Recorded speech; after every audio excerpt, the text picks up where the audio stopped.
Bueno, comenzamos con lo que es el capítulo 16. Primera parte del capítulo 16, correspondiente a lo que es microcirculación y sistema linfático. Bueno, empezamos describiendo la estructura de la microcirculación y el sistema capilar. Primero tenemos acá, que es la estructura principal, ¿no? Esquematizada de lo que es la microcirculación, ¿no? Aquí tenemos una arteriola, su metaarteriola, sus capilares y su drenaje, que en este caso va a ser la vena. Vamos a ir hablando de cada una de ellas. En primer lugar, vamos a tener un órgano, ¿no? Y se supone que hay una arteria nutricia. La arteria nutricia es la que se encarga de irrigar al órgano y darle, obviamente, como su mismo nombre lo dice, los nutrientes a ese órgano en específico, llámese electrolitos, llámese líquidos, ¿no? Oxígeno, gases, ¿no? Entonces, todos esos electrolitos, esos líquidos son nutrientes, pues se llama arteria nutricia. Ahora esta arteria nutricia se va a ir ramificando. Se ramifica, nos menciona el Guyton, de 6 a 8 veces antes de que estas arterias se vuelvan tan pequeñitas como para denominarse arteriolas, que son las que vemos acá. Estas son las arteriolas. Característica de las arteriolas, como podemos ver, tiene una red de células de músculo liso que están bien juntas, ¿no? A diferencia de las metaarteriolas, ¿no? Las metaarteriolas van a tener las células de músculo liso, pero de manera distante, de manera dispersa. No están juntas, no son continuos, son intermitentes. En este caso no vemos acá una, eh, una célula muscular lisa, luego vemos un espacio, una célula muscular lisa, otro espacio y así sucesivamente, ¿no? Bien, de las metaarteriolas ya nos van a salir los capilares, pero antes vemos cómo hay una célula de músculo liso como un esfínter, ¿no? Ahí como rodeando la entrada del capilar, que se denominan esfínteres precapilares. Precapilares porque están antes del capilar, ¿no? Ahora, estos esfínteres precapilares, junto con con lo que son las metaarteriolas, son las encargadas de producir el flujo intermitente de los capilares, que ya lo vamos a estudiar más adelante. Lo que sí hay que resaltar aquí es que estas metaarteriolas eh, y los esfínteres precapilares están en íntimo contacto con los tejidos. Y esto es muy importante porque como había mencionado antes, tienen un flujo intermitente. Son las que van a controlar el flujo hacia los capilares. ¿Y cómo van a saber estas metaarteriolas y estos esfínteres precapilares cuándo tienen que dejar pasar más sangre y cuándo tienen que restringir la sangre?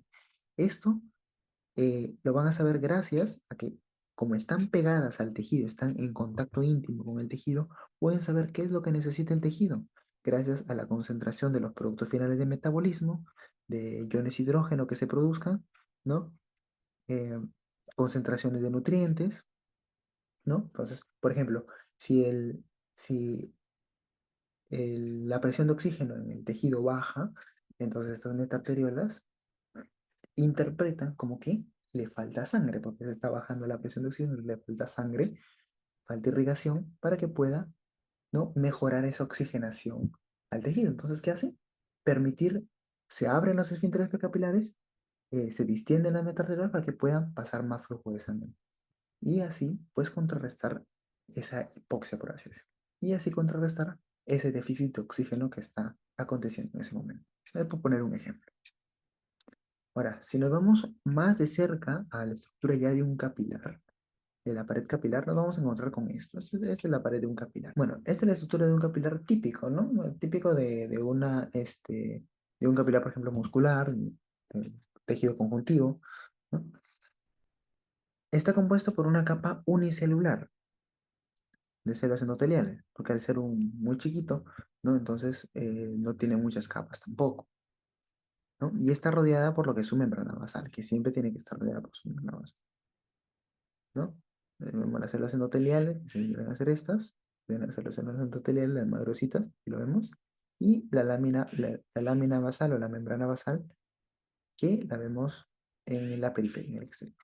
Y el grosor total de la pared capilar, esto sería todo esto de la pared capilar, el grosor total es de aproximadamente 0,5 micras, y su diámetro interno viene a ser de 4 a 9 micras. Cabe resaltar que si tenemos estas dimensiones, un eritrocito pues entra, pero entra muy apretado. Y esto es importante, especialmente lo vemos en el tema pulmonar, cuando se da el intercambio gaseoso a nivel de los alveolos.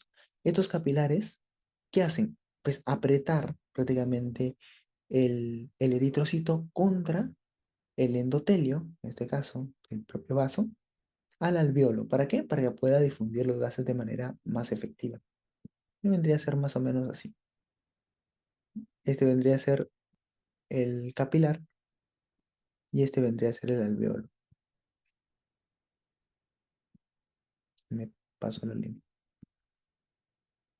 Este vendría a ser el alveolo, ¿no?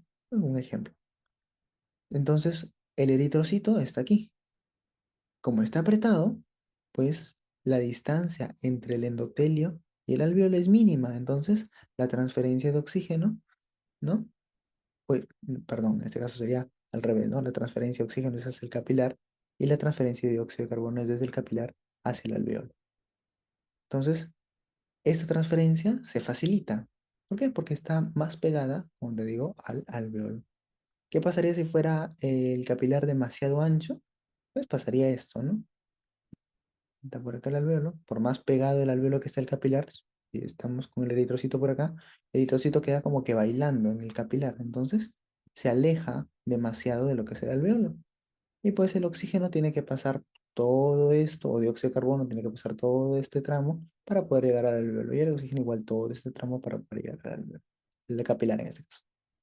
Entonces, para evitar este tramo largo, entre comillas, ¿no? El capilar está diseñado para poder tener una transferencia no solamente de oxígeno y dióxido de carbono, también de líquidos y nutrientes, de electrolitos, de una manera más efectiva. Bien, luego vamos a tener lo que son los poros en la membrana capilar. Ahora, estos poros eh, son lo suficientemente grandes como para que pueda pasar los nutrientes con facilidad, pero sin ser tan grandes como para que pasen las proteínas, o como por ejemplo una albúmina. Ya lo vamos a ver más adelante porque es importante que la albúmina o alguna proteína no se filtre al- a a los espacios intersticiales. Bien, entonces aquí tenemos lo que son los poros, ¿no? Estos son los poritos de la eh, membrana capilar, la pared capilar, ¿no? Que si lo vemos si lo veríamos así el capilar, pues veremos como huequitos, pero como aquí es un corte transversal, pues vemos como es un espacio intercelular, es una conexión. Claro, por ahí van a pasar los electrolitos, por ejemplo. El oxígeno y dióxido de carbono no pasan por aquí. ¿Por qué? Porque es una membrana a base de lípidos, una membrana lipídica, y el oxígeno y el dióxido de carbono son liposolubles, que quiere decir que pasa el capilar como si fuera su casa, ¿no? Entra y salen sin ningún problema, no necesitan la ayuda de ningún poro, de ninguna hendidura, de ninguna compuerta, nada, simplemente pasan, bueno, pasan desde el capilar hacia el intersticio y del intersticio al capilar sin ningún problema, cosa que no pueden hacer los electrolitos, ese sodio, potasio, ¿no? Por este espacio intercelular puede pasar una proteína, no puede pasar una proteína. ¿Por qué? Porque aproximadamente tiene una anchura de 6 a 7 nanómetros, lo que es algo menor que el diámetro de una molécula de albúmina. Y es importante que no pase esta molécula de albúmina. ¿Por qué? Porque si no, afectaría a una de las cuatro fuerzas de Starling. Y ya lo vamos a ver más adelante. Luego tenemos acá también algunas caviolas que están dentro de las células endoteliales. Aquí vemos cómo es la estructura de una caviola, ¿no? Aquí vemos la estructura de una caviola. Está formada por esta proteína, que es una caviolina, y también por lo que son colesterol, que son los amarillitos, fosfolípidos y esfingolípidos, que lo vemos alrededor de toda la caviola. Entonces, esa vendría a ser la estructura de la caviola. Como sabemos, la membrana celular es una membrana bilipídica. Aquí vemos cómo hay lípidos, pero no hay esfingolípidos. Acá también sigue habiendo lípidos, lípidos, lípidos. Pero al, pero al formarse esta estructura, esta caviola, ya comienzan a haber esfingolípidos, ya comienzan a haber, ¿cómo se llama? De colesterol. Y lo más importante aquí, que es la caviolina, ¿no? Es una proteína estructural para, pues, darle, como su mismo nombre lo dice, soporte, estructura a esa cavidad y que se mantenga en esa forma y que no se deforme, ¿no? Se mantenga en esa forma, así como una herradura.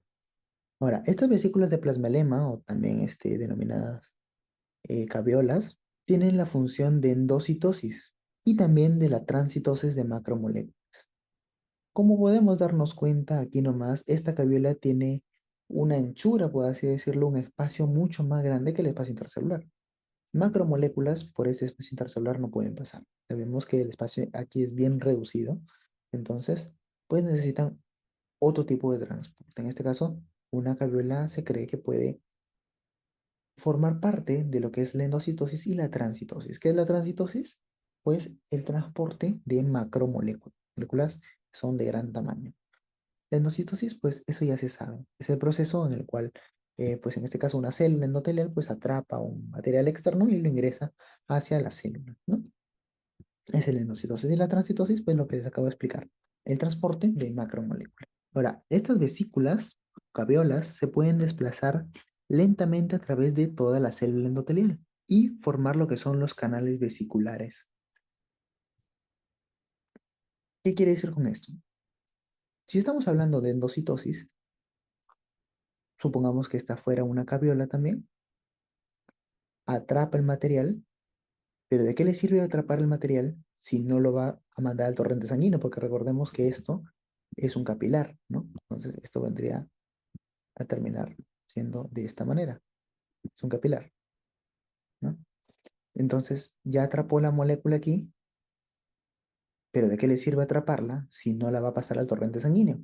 Entonces, se comienza a desplazarse con el material adentro, supongo que sea una molécula X, y esa molécula X pasa a través de todo el espesor de la célula endotelial y termina botándola hacia el torrente sanguíneo.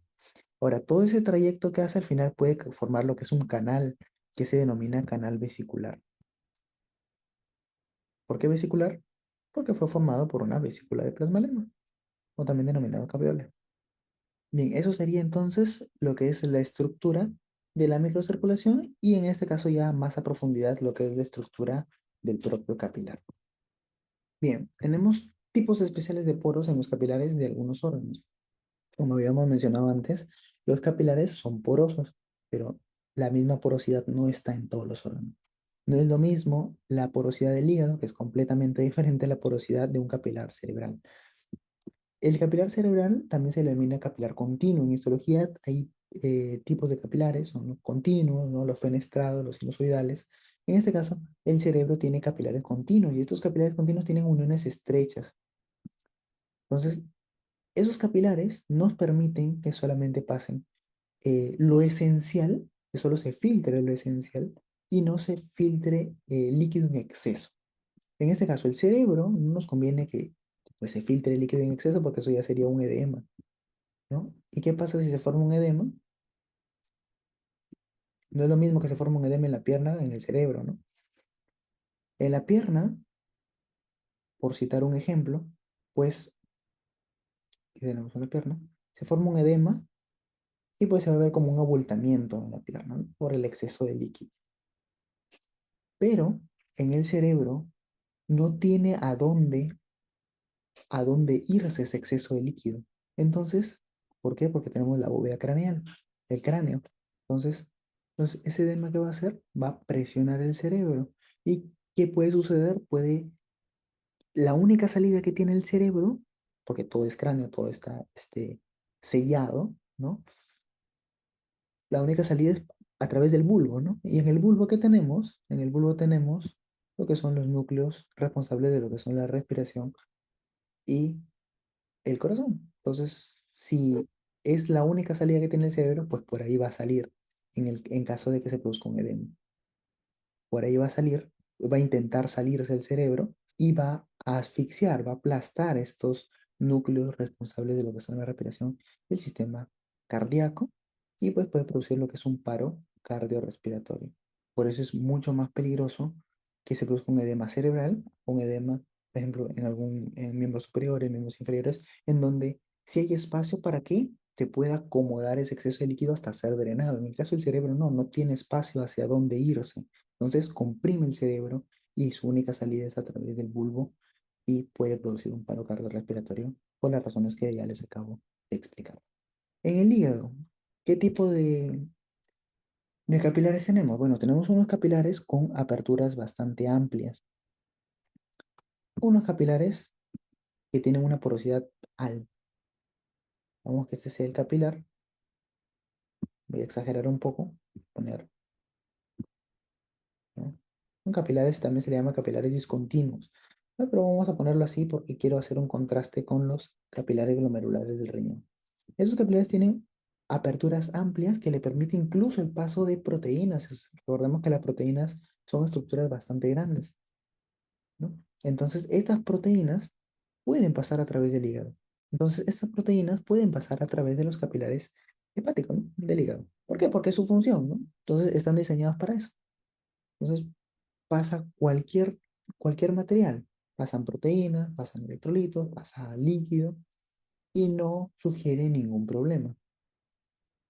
En el caso de los capilares glomerulares del riñón, también tiene una alta permeabilidad de esos capilares, pero sus fenestraciones son mucho más chiquitas, ¿no? Hay muchísimas fenestraciones, por supuesto que sí, porque el riñón es un filtro, entonces tiene muchas fenestraciones, tiene, deja pasar bastante líquido, igual que el hígado, deja pasar bastantes electrolitos, bastantes nutrientes, pero lo que no deja pasar el riñón son proteínas. ¿Por qué? Porque sus aberturas, si bien es cierto, son numerosas y tiene una alta permeabilidad, igual que los capilares hepáticos.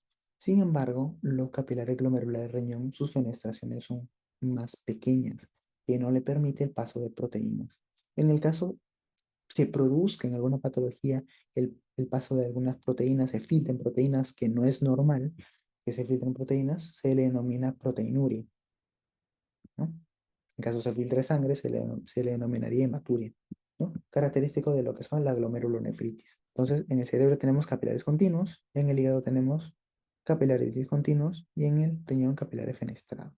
¿Qué nos queda? Las membranas de los capilares gastrointestinales, que están en intermedio, ¿no? Entre los capilares musculares, que son parecidos a los capilares cerebrales, y los capilares del hígado, ¿no? No hay, está en un punto medio, ni tan estrechas las uniones, ni tan amplias tampoco.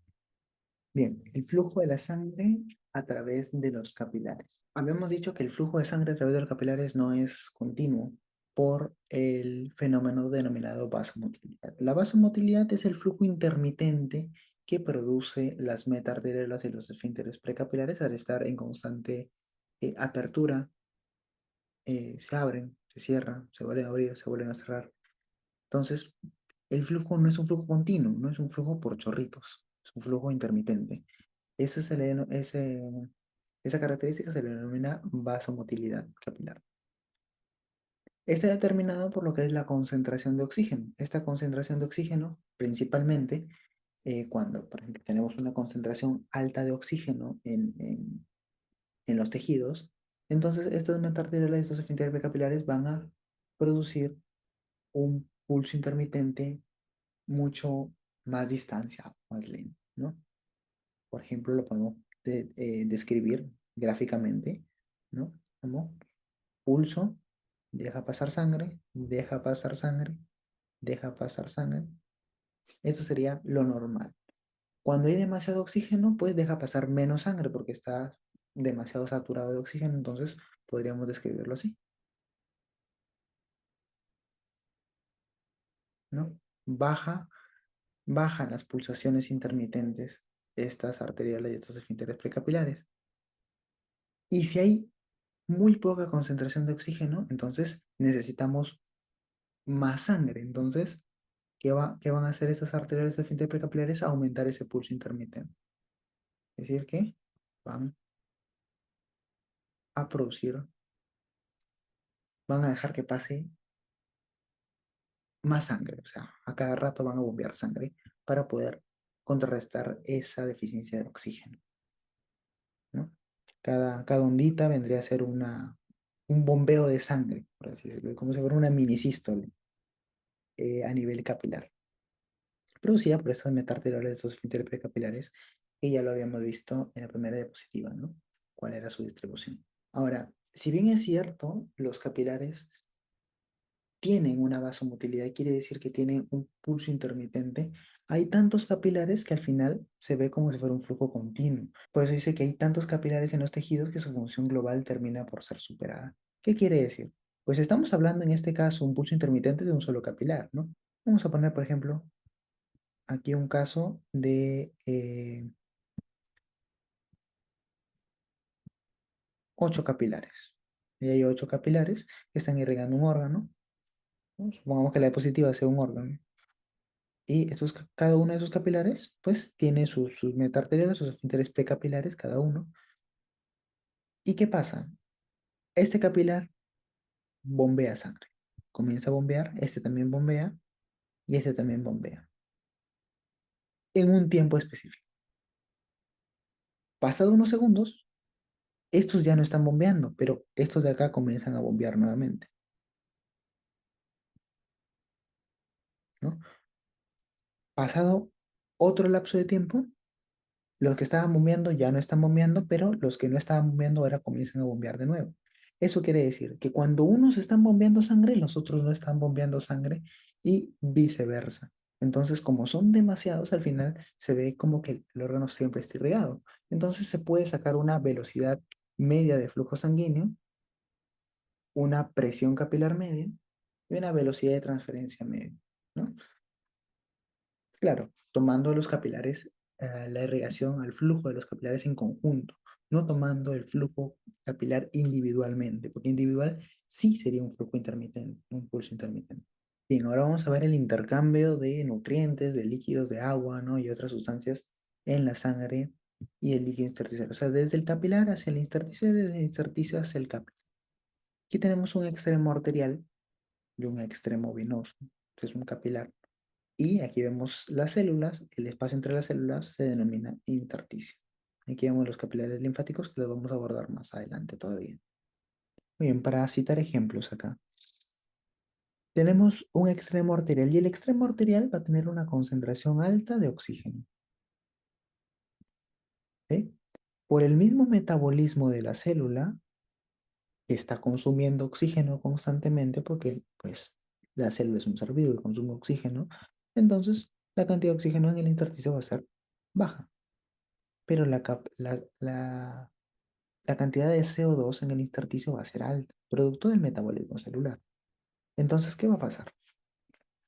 Como acá, en esta parte, el extremo arterial, tenemos el oxígeno demasiado alto, mucho más alto que en el intersticio en esta parte, entonces, ¿qué va a pasar? El oxígeno difunde o atraviesa la membrana capilar. Ya vimos que el oxígeno y el dióxido de carbono pasan sin ningún problema en la membrana capilar porque son liposolubles, que por cierto lo tenemos acá. Las sustancias liposolubles difunden directamente a través de las membranas celulares del endotelio capilar sin necesidad de ningún poro, ningún canal vesicular, no necesitan nada, pasan de frente la membrana lipídica. Entonces, el oxígeno pasa por gradiente, ¿no? De un medio de mayor presión a un medio de menor presión. Entonces, el oxígeno pasa hacia el intersticio. Pero ¿qué pasa? El CO2 es mayor en el intersticio que el capilar, entonces pasa hacia el capilar. Y así es como se va dando el intercambio de nutrientes. En este caso, estamos hablando solamente de oxígeno, pero también eh, va lo mismo para lo que son iones, va lo mismo para lo que son sodio, cloruro de sodio, glucosa, entre otras sustancias. Bien, igual que el agua, ¿no? El agua también va a pasar desde el capilar, va a filtrarse hacia el intersticio y del intersticio también se va a filtrar agua hacia el capilar, dependiendo de las fuerzas de Starling, que les vamos a ver más adelante. Ahora, en caso se filtre demasiado líquido, ya para ir dando una previa a lo que son los capilares linfáticos, esos capilares linfáticos son los encargados de poder drenar el exceso de líquido que se ha filtrado del capilar al intersticio. Digamos que ahí se filtró demasiado líquido, demasiada agua. Pues este capilar recoge esa agua para evitar que se forme un edema. Entonces, para evitar eso, este capilar recoge el agua extra, pues para que no haya demasiado líquido en el intersticio y pueda formar un edema.